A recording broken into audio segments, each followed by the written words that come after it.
muscle relaxant, which means these are the agents which prevents the contraction of muscles. They are classified into two types. First is that is peripherally acting, and second one is centrally acting. Means they are also classified like just like nervous system, means peripherally and centrally. Peripherally means it shows action by blocking NM receptor, as we have seen earlier on neuromuscular junction. NM receptors are present. These are responsible for contraction of muscle. Means when acetylcholine binds to this neuromuscular sorry, this NM receptor, they show contraction. So first class is peripheral acting skeletal muscle, which means here receptor responsible is NM type receptor. Again, they are further classified into two types. We are currently talking about peripheral acting skeletal muscle, which they are classified into two types, that is neuromuscular blocking agents and direct acting agents. Neuromuscular blocking agents means here they will act on NM receptor. First are non-depolarizing competitive blockers, means here uh, here the competition will be there to bind between two drug molecule to for same site. In next PPT or slide we will see the clear mechanism of non-depolarizing blocks. Here we will see only classification. They are classified into three types on the basis of their duration of action. First is long acting, in which drugs are DTB, that means D-tubocurarine, then pancuronium, doxacuronium, and pipecuronium. Next is intermediate acting, in which drugs are vecuronium, atracurium, cisatracurium, rocuronium, and rapacuronium. Third is short acting, in which there is only one drug, that is mivacurium. Then this was about non-depolarizing competitive blocks. Now second type is depolarizing blockers, in which there are only three drugs: succinylcholine, suxamethonium, and decamethonium.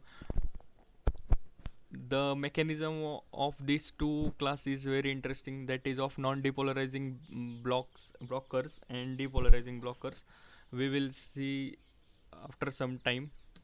Then next class is direct acting agents, in which there are two drugs.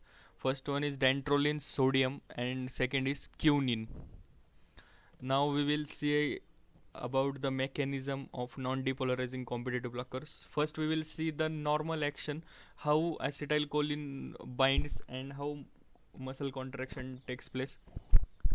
Consider this in circle, that is our acetylcholine, and this half circle as NM receptor,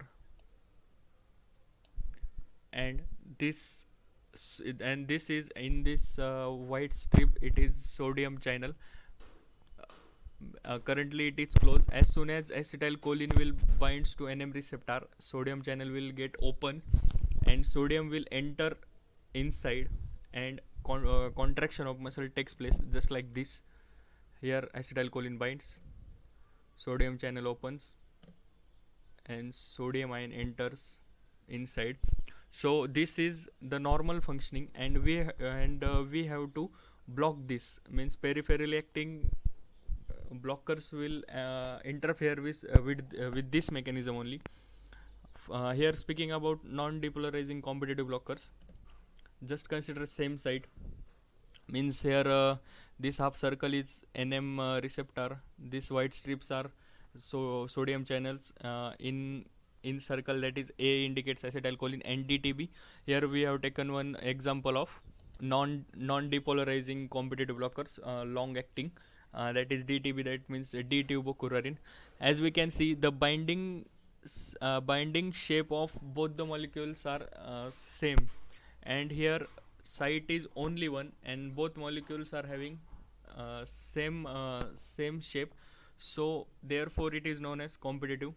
Like first, due to high potency DTB, that means D-tubocurarine will binds to NM receptor, and hence acetylcholine don't have any place to bind, and therefore sodium channel do not opens, therefore, and hence sodium ions cannot enters inside the cell, and contraction of muscle do not take place.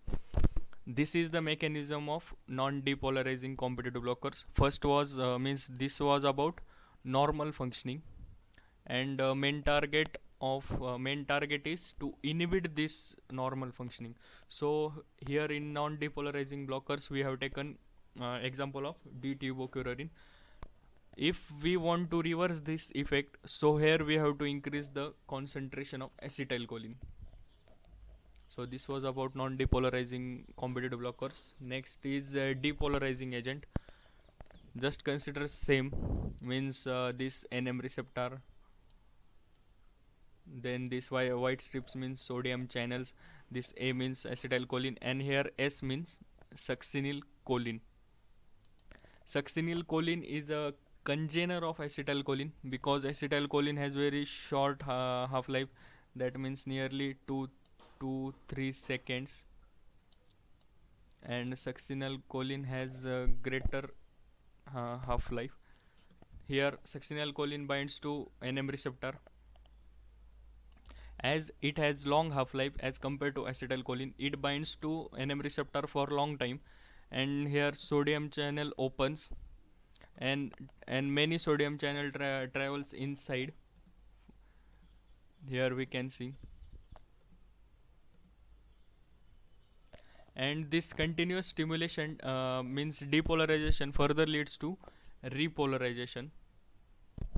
So therefore that channel become inactivates, and contraction do not takes place. Means if continuous stimulations takes place, means depolarization, then next phase comes, that is repolarization, for where channel becomes goes in inactivated state. So this was all about peripheral acting neuromuscular junction, peripheral acting neuromuscular blocking agent.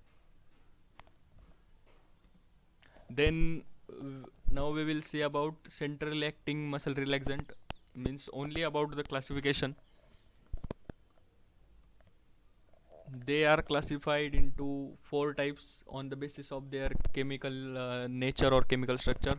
First one is mefenecin congener, in which the drugs are mefenecin itself, then carisoprodol, then chlorzoxazone, then chlormazanone, and methocarbamate.